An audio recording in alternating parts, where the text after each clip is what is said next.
Shalom saudara-saudara yang dikasihi Tuhan Yesus Kristus.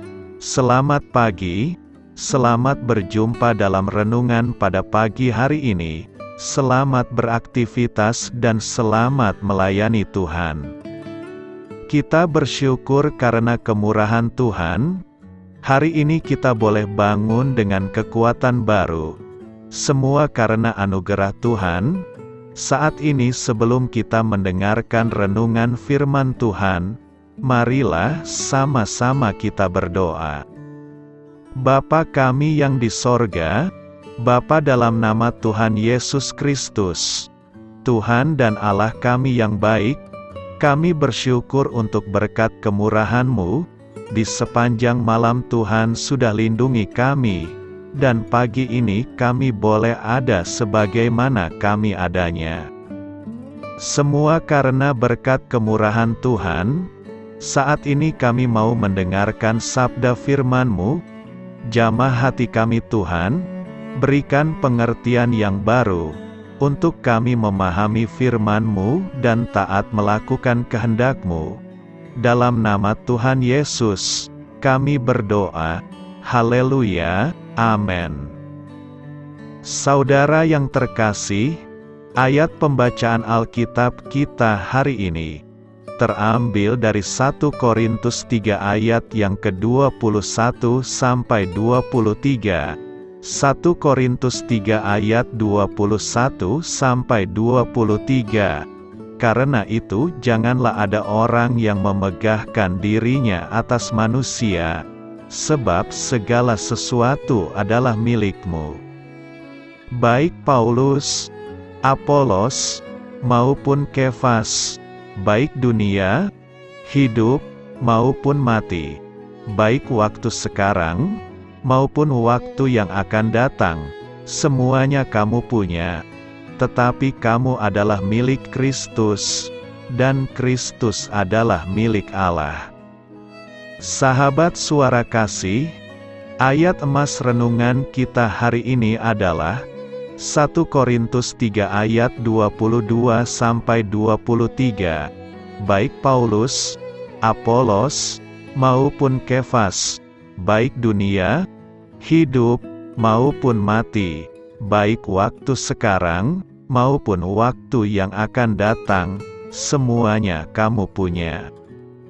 Tetapi kamu adalah milik Kristus, dan Kristus adalah milik Allah.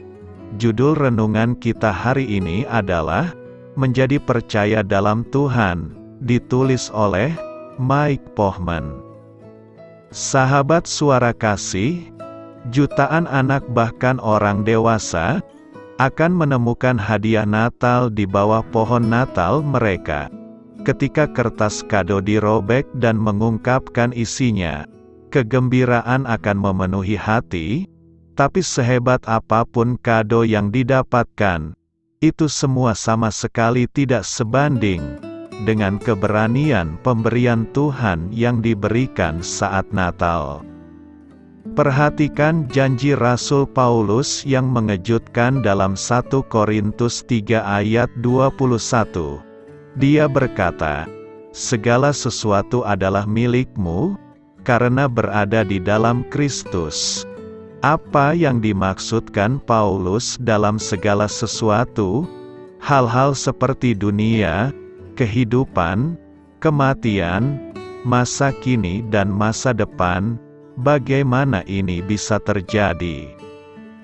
Galatia 4 ayat 4-7 menunjukkan bagaimana orang Kristen mewarisi segala sesuatu. Tetapi setelah genap waktunya, maka Allah mengutus anaknya, yang lahir dari seorang perempuan dan takluk kepada hukum Taurat. Ia diutus untuk menebus mereka, yang takluk kepada hukum Taurat, supaya kita diterima menjadi anak. Dan karena kamu adalah anak, maka Allah telah menyuruh roh anaknya ke dalam hati kita, yang berseru, Ya Aba, Ya Bapa. Jadi kamu bukan lagi hamba, melainkan anak. Jikalau kamu anak, maka kamu juga adalah ahli-ahli waris oleh Allah. Natal menandakan kesempurnaan waktu, ketika Tuhan dalam kebebasan berdaulatnya, mengutus putranya yang esa yang membagi waktu dan musim untuk menentukan, bahwa inilah waktunya untuk mengirimkan putra yang telah ada bersama Bapa dari kekekalan. Sesungguhnya, pribadi kedua dari Tritunggal yang walaupun dalam rupa Allah, tidak menganggap kesetaraan dengan Allah itu sebagai milik yang harus dipertahankan, melainkan telah mengosongkan dirinya sendiri, dan mengambil rupa seorang hamba, dan menjadi sama dengan manusia. Filipi 2 ayat 6-7. Dia lahir dari seorang wanita, lahir di bawah hukum. Di sini kita memiliki keajaiban inkarnasi, Tuhan dari Tuhan yang mengambil alih sifat manusia. Mengapa anak Allah menjadi daging, dan tinggal di antara umat manusia yang berdosa? Mengapa keilahian mengambil manusia dan taat sampai mati, bahkan mati di kayu salib? Dia melakukannya untuk menjamin keselamatan. Dengan kata lain, Ia diutus untuk menebus mereka yang takluk kepada hukum Taurat, supaya kita diterima menjadi anak.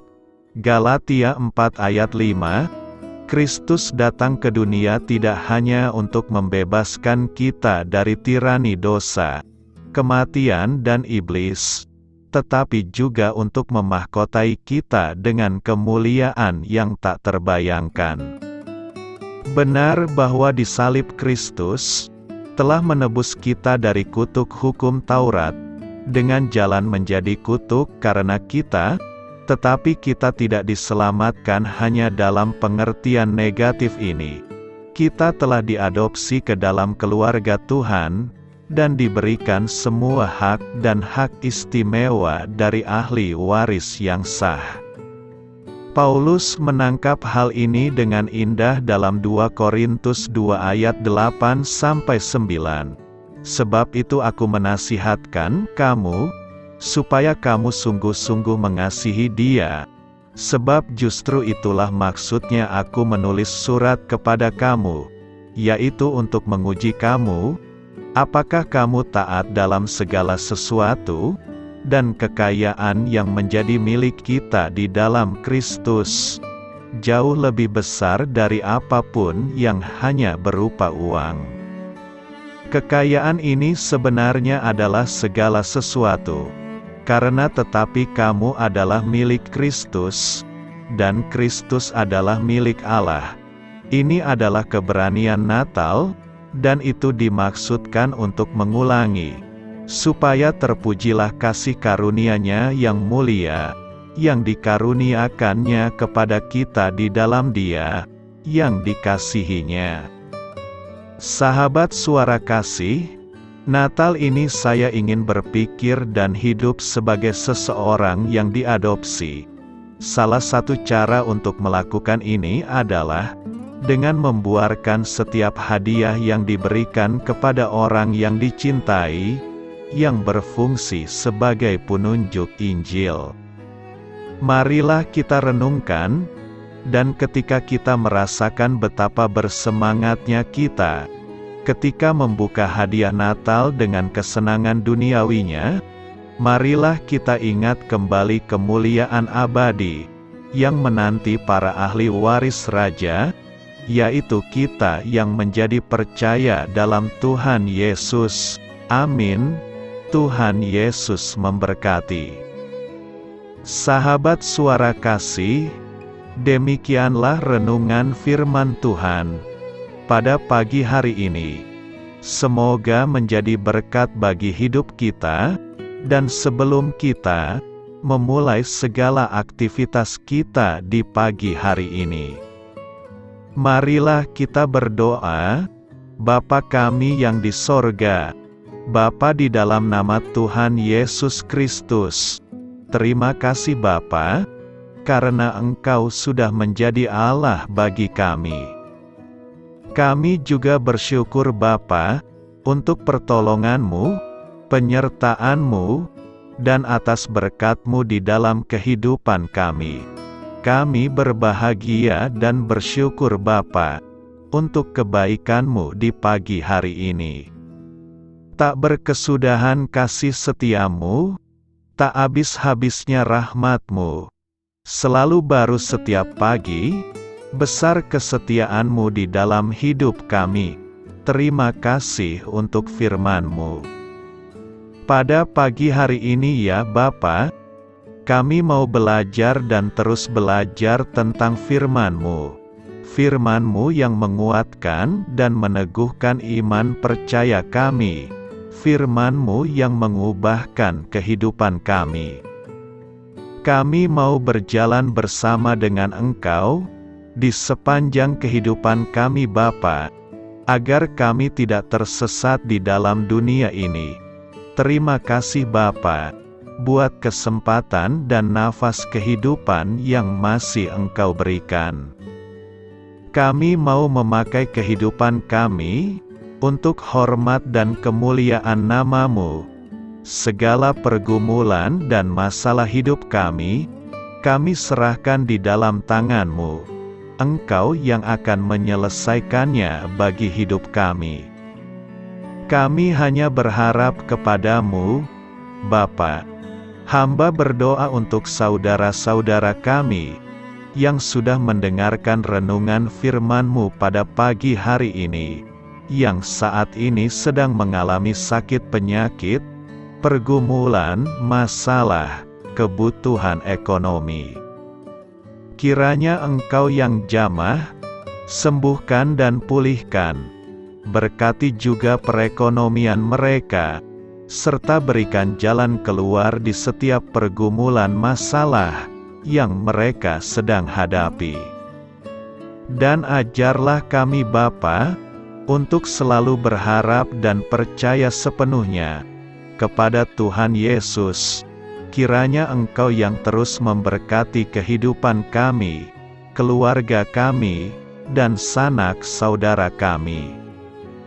Daerah tempat tinggal kami, bangsa dan negara kami, pemerintah-pemerintah kami, biarlah semuanya dalam perlindungan-Mu Bapa, dan jadilah sesuai dengan kehendak-Mu yang terbaik di dalam kehidupan kami. Dan pada pagi hari ini ya Bapa, kami mau berterima kasih buat perlindungan-Mu di sepanjang malam yang telah kami lewati. Pagi hari ini, kami akan memulai aktivitas kami sebagaimana mestinya. Kami yakin dan percaya perlindungan-Mu tetap ada di dalam hidup kami, dan juga di sepanjang hari yang akan kami lewati ini. Terima kasih Bapa. Inilah yang menjadi doa dan permohonan kami. Dalam nama Tuhan Yesus Kristus, kami berdoa. Amin.